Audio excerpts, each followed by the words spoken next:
जादुई मछली ने बचाया गांव वालों को बारिश के बाढ़ से। करमपुर कहकर एक गांव होता है जिसमें सभी लोगों का व्यवसाय केवल मछलियां पकड़ना ही होता है। उस गांव में भी मछली की खूब बिक्री होती है और साथ ही साथ करमपुर से अन्य गांव में भी मछलियों को बेचने के लिए भेजा जाता है। एक दिन गांव का एक मछुआरा धन्नू चिल्लाते और धधकते हुए तालाब से भागते भागते दूसरे तालाब के पास खड़े जमींदारों के पास जाता है। वहां पर कुछ मछुआरे भी उपस्थित होते हैं। वो जमींदार रोशनलाल से हाँफते हुए कहता है, अरे धन्नू, क्या हो गया? दिन दहाड़े भूत वूत देख लिया क्या? या आईने में अपनी शक्ल देखकर ही डर गया? नहीं साहब, बात ही कुछ ऐसी है कि मेरा कलेजा ही मुंह में आ रहा है उसे कहने के लिए। तभी दूसरा जमींदार फतेहचंद कहता है, लगता है पक्का अपनी ही शक्ल देख के आया है ये। नहीं साहब, वो तालाब में। अरे धन्नू, बोलेगा भी? अरे हीरोइन है क्या? और कितने फुटेज खाएगा? तालाब में क्या? आप लोग खुद ही देख लो, चलो। तभी एक मछली पकड़ने के बड़े कांटे से धन्नू सहित बाकी मछुआरे उस तालाब में से एक बहुत बड़ी विशाल मछली बाहर निकालते हैं, जिसे देख सभी चौंक कर पूरी तरह से भौचक्का रह जाते हैं। हे भगवान, ये क्या? इतनी बड़ी मछली! इस मछली के कारण तो हम सबका बहुत नुकसान होगा। वही तो मैं कह रहा हूँ, इस मछली के कारण हमें मछली पकड़ने में परेशानी आ रही है। फतेहचंद, ये मछली बाकी सारी मछलियों को खा जाएगी और हमारे धंधे में भी काफी अड़चन लाएगी। उससे अच्छा तो यही होगा कि हम सब इस मछली को यहाँ इस तालाब से निकाल दें। फतेहचंद की इस बात पर बाकी गांव वाले भी सहमति जताते हैं। हाँ, आप एकदम सही कह रहे हैं जमींदार साहब। इस बड़ी मछली के कारण हम छोटी छोटी मछलियों को पकड़ नहीं पाएंगे। ये तो हमारी रोजी रोटी पर ग्रहण लगा देंगी। और नहीं तो क्या? अरे बबुआ, हमरा तो यही कहना है कि यही बड़की मछली को ही तालाब से बाहर फेंक दिया जाए। वो माही सबकी भलाई है। कुल मिलाकर गांव के आधे से ज्यादा निवासी वहां आकर यही फैसला लेते हैं कि उस बड़ी मछली को तालाब से बाहर निकाला जाए। लेकिन तभी वो मछली भावुक होकर घबराते हुए सबसे विनती करती है, ऐसा मत कीजिए साहब, मैं आपसे विनती करती हूँ, मुझे मेरे परिवार से अलग मत कीजिए। मैं छोटी छोटी मछलियों को नहीं खाऊंगी, वो मेरा खाना नहीं है। मुझे तालाब के भीतर मेरा खाना मिल जाता है। मैं मछलियों को कोई हानि नहीं पहुंचाऊंगी। मेरा विश्वास कीजिए, मैं काशी आपसे वादा करती हूँ। काशी मछली को बोलते देख सबके रोंगटे खड़े हो जाते हैं। ओ तेरीगी, ये मछली तो बोलती भी है। साहब, लगता है ये एक जादुई मछली है। इसकी चिकनी चुपड़ी बातों में मत आइए साहब, इसका बेड़ा गर्क कीजिए हर हाल में। हाँ धन्नू, इस गांव के पेट भरने का जरिया है मछली पकड़ना, और तुम जैसी दुष्ट और बड़ी मछली को हम अच्छी तरह से जानते हैं काशी। तुम्हें अपने परिवार से अलग होना ही होगा। परिवार से तो क्या, इसे तो जान से भी मार डालो। कर दो इसका एक बार में ही काम तमाम। जान से मारने की जरूरत नहीं है, उस गंदे नाले जैसे तालाब में ही ये घुट घुट कर मर जाएगी। चलो भाइयों, इस काशी को उस गंदे तालाब में डालते हैं जहां हमने कुछ महीनों पहले उस मोटी मछली को डाला था। हाँ, इसे तो रस्सी से बांधना होगा और दूसरे गंदे तालाब में डालना होगा, वही इसकी असली जगह है। क्रूर और निर्दय गांव वाले और जमींदार बेचारी काशी को एक गंदे और दूषित पानी वाले तालाब में फेंकते हैं। काशी बिलख बिलख कर रोती हुई विनती करती है, लेकिन किसी को कोई फर्क नहीं पड़ता। जब काशी उस गंदे पानी के तालाब में जाती है, तभी वहां आसपास खाली तालाब देखकर वो बहुत घबरा जाती है। ये खाली तालाब, इस तालाब में कितना अकेलापन है, कितनी उदासी है। अब मैं अपने परिवार के बिना कैसे जीऊंगी? मैं तो खुद से अपने परिवार के पास जा भी नहीं सकती। ये कैसी दुविधा में डाल दिया है आपने मुझे ईश्वर। अब मैं क्या करूं, कैसे जीऊं? काशी बहुत उदास होती है। तभी अचानक से उसकी पूंछ को जोर से धक्का लगता है, मानो जैसे किसी बड़े पत्थर से टकराई हो। आ! आ! काशी जब पीछे मुड़ती है तो वो देखती है कि उस तालाब में एक और मछली है, जिसका आकार काशी जितना बड़ा तो नहीं होता, लेकिन वो काशी जितनी ही ताकतवर और मोटी होती है। उसका नाम माया होता है। कौन है तू और यहाँ क्यों आई है? ये मेरा तालाब है और इस तालाब की मालकिन मैं ही हूँ, समझी तू? मैं वो दरअसल काशी माया को सारा किस्सा बताती है, जिसके बाद तेरे साथ अच्छा हुआ हो, बुरा हुआ हो या कुछ भी हुआ हो, मुझे उस सबसे रत्ती भर फर्क नहीं पड़ता। तू चुपचाप इस तालाब से निकल जा।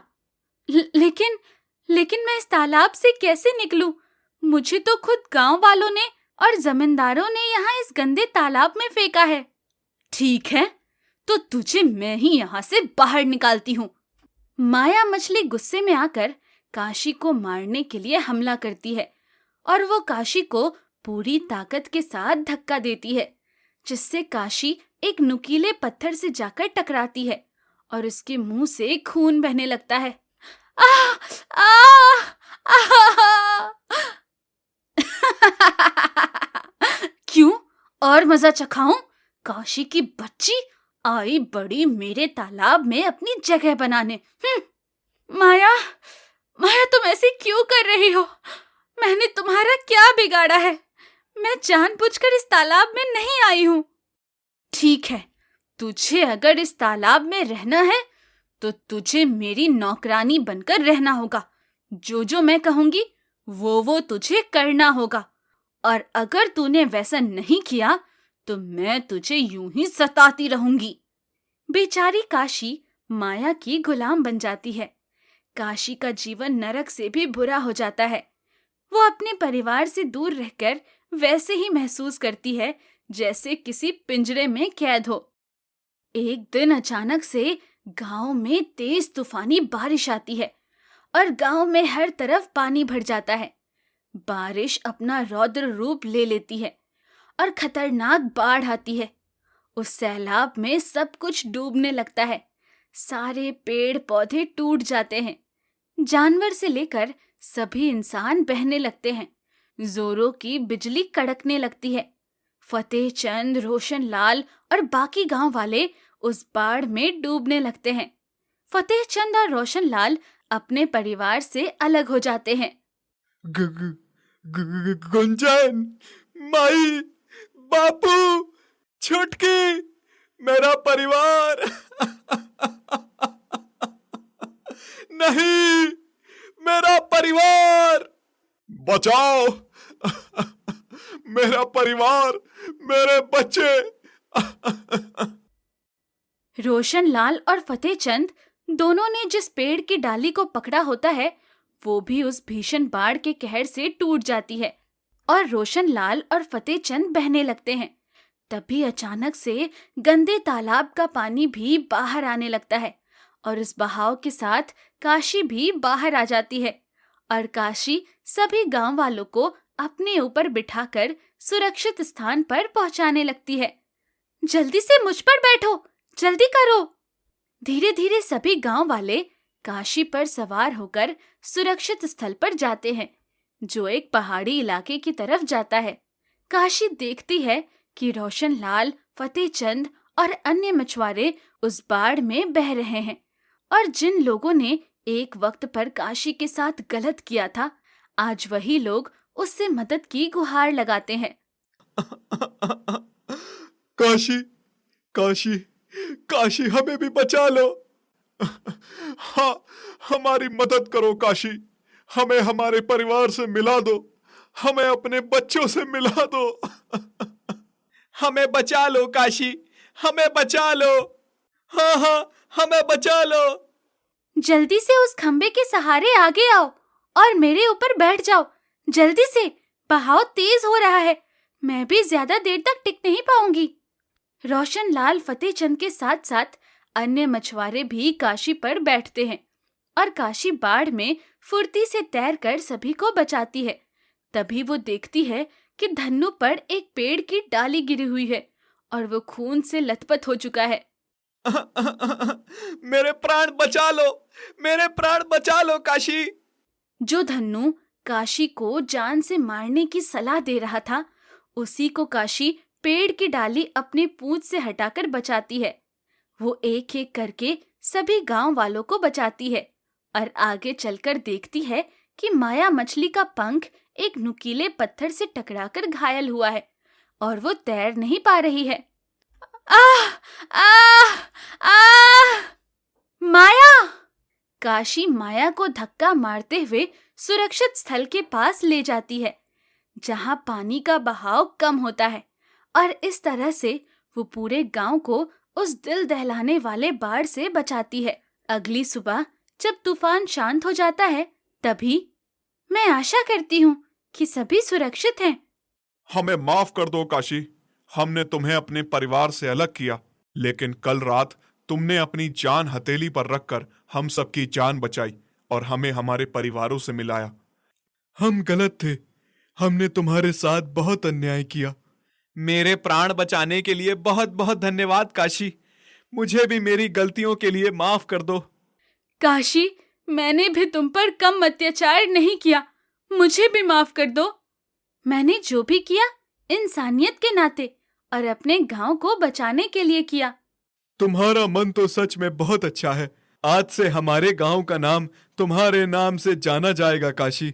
ये गांव अब करमपुर नहीं, काशीपुर कहलाएगा। और अब तुम अपने परिवार के पास फिर जाओगी काशी, वो भी हमेशा हमेशा के लिए। सच? उस गांव का नाम काशीपुर रख दिया जाता है और अंत में काशी फिर से अपने परिवार के पास वापस चली जाती है और खुशी खुशी रहने लगती है। और उस दिन के बाद से पूरा गांव काशी को पूजने भी लगता है।